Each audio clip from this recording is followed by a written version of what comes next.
ပဲလေးရဲ့ဒီအနေလေးဆိုရပါပြီပဲလေးကိုပြုတ်ထားပြီပေါ့နော်ပဲလေးကိုခြေပါမယ်လုံးမင်္ဂလာပါဒီနေ့ကတော့ပဲကလာဟင်းလေးချက်စားမှာဖြစ်ပါတယ်ပဲလေးကိုပြုတ်ထားပါတယ်နိုင်ရွယ်လောက်ပြုတ်ရပါမယ်ဖုန်းလေးခဏအုပ်ထားပဲလေးရဲ့ဒီအနေလေးဆိုရပါပြီပဲလေးကိုပြုတ်ထားပြီပေါ့နော်ပဲလေးကိုခြေပါမယ်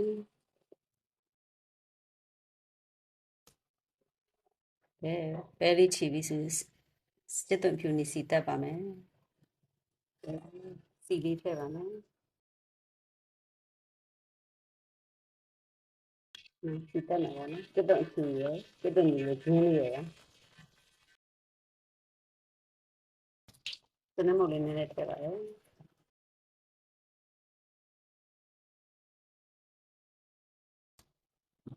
စစ်သွင်းဖြူဒီနေလေးဆိုရင်ရန်မုတ်လေးထည့်ပါမယ်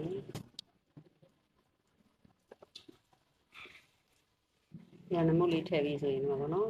ပဲကလိုင်းမှာပါဝင်တဲ့ပစ္စည်းတွေကအာလူးတို့ဒီမှာရနေဇန်နလုံးတီးရယ်ပြီးတော့ခရမ်းကောင်းတီးလေးရယ်ရုပ်ရည်တီးလေးရယ်ပါနော်မဆလာရွက်လေးတွေပါ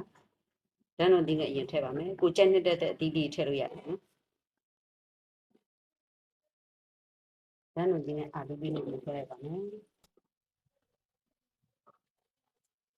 မဆလာတွေမှာပါတယ်မဆလာရွက်လေးပါ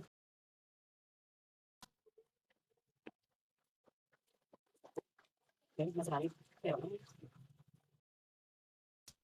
ဒီမှာကျတော့ဇီယာတို့ဘာလို့ထောင်းလာတဲ့မဆလာလေးပါ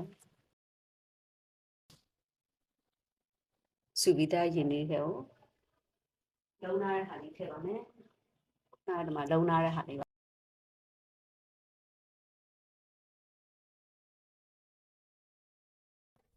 ထည့်ပြီးခုနကပြုတ်ထားတဲ့ပဲပေါ့နော်ဒီပဲလေးပါခါရဲထည့်ချပါမယ်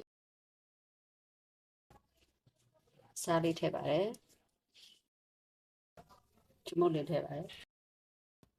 ခဏလေးတည့်ထားပါမယ်ပဲဟင်းချူလေးဆူလာပြီဆိုရင်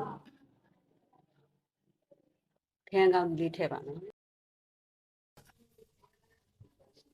ရုပ်မြင့်ဒီနဲ့မဆလာရွက်လေးကတော့ချက်ခံနေမှထည့်မှာပေါ့နော်အသီးလေးတွေနိုးပြီဆိုရင်မကြီးလေးနည်းနည်းထည့်ပါတယ်မကြီးရထည့်လိုက်ရမထည့်လိုက်ရပါဘူးကြိုက်ရင်တော့ချင်နည်းနည်းလေးပါ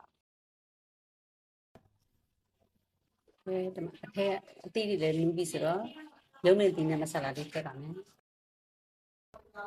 ရတာရှိပြီစားလို့အရင်ကောင်းတယ်ပဲကလာဟင်းလေးတစ်ခွက်ရပါပြီအားလုံးကျေးဇူးတင်ပါတယ်ရှင်